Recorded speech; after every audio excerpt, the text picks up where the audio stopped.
উচ্চ আদালতে 7 বছর ধরে বিচারাধীন নারায়ণগঞ্জের বহুল আলোচিত 7 মার্ডার মামলার বিচার কাজ। দীর্ঘ 10 বছরের বিচারের আশায় দাঁড়ে দাঁড়ে ঘুরে হতাশ হয়ে পড়েছেন নিহতের স্বজনরা।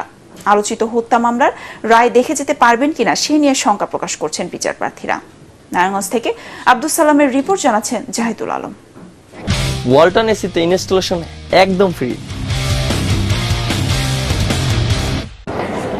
2014 সালের এই দিনে ঢাকা নারায়ণগঞ্জ লিংক রোডে চেকপোস্ট বসিয়ে আইনজীবী চন্দন সরকার এবং নজরুল ইসলাম সহ 7 জনকে অপহরণ করে র্যাব।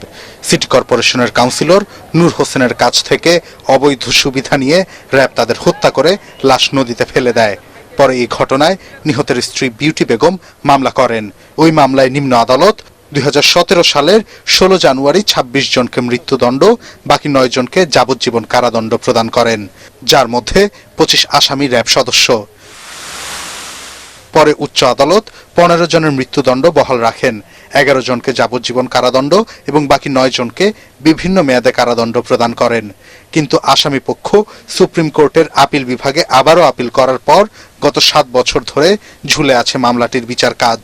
7টা পরিবার ধ্বংস হয়ে গেছে, 7 জন পরিবারের গার্জেন হারাইলেছি, এইভাবে নির্মমভাবে হত্যা হয়েছে। এখন শুধু আমরা উপর আল্লাহর দিক তাকাই রয়েছি, নিচে বিচার বিভাগের দিক তাকাই রয়েছি, প্রধানমন্ত্রীর দিক তাকাই রয়েছে আমাদের বিচারটা যাতে দ্রুত রায়টা কার্যকারিতা করে।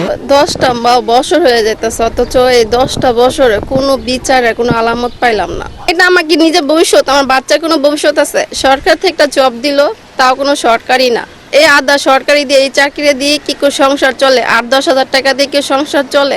আওয়ামী লীগ সরকার ক্ষমতা থাকতে তাদের বিচারটা কনফার্ম করতে পারছি না, এই জন্য আমার আসলে নিজেদিকে আমাদের অপরাধী মনে হচ্ছে। মানুষগুলার কিন্তু আমরা পাবো না, কিন্তু তাদের যে মৃত্যুর বিচারটা আমরা করতে পেরেছি, তার পরিবার, আমি মনে করি এই শান্তিটুকু অন্তত তাদের পাওয়া উচিত।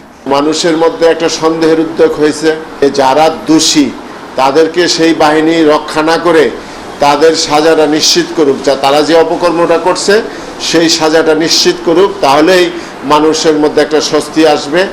এই হত্যাকাণ্ডের সাথে জড়িত প্রভাবশালী মহল বিচার কাজ দীর্ঘায়িত করার চেষ্টা চালিয়ে আসছে বলে অভিযোগ বিচার প্রার্থীদের। Bureau report, ATN Bangla.